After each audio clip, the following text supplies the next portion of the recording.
नहीं टीचर, क्या है? गीता जीवन जीने की कला सिखाती है। सुना है कि अर्जुन को भी युद्ध में भ्रम हुआ था।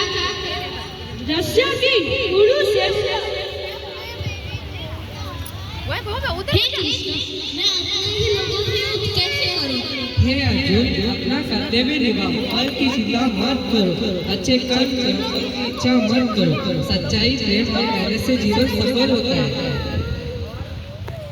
तो हमें अच्छे कर्म करने चाहिए। हाँ, यही गीता का संदेश है। रस्सियों चार वापस कूद। बच्चों, समझ में आ गया? अब हम नहीं लड़ेंगे, सत्य मेहनत का रास्ता अपनाएंगे, दूसरों की मदद करेंगे। मुझे गर्व है।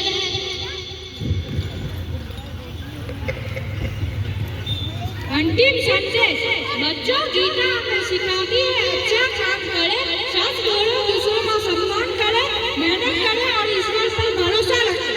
गीता का संदेश जीवन को सुंदर बना।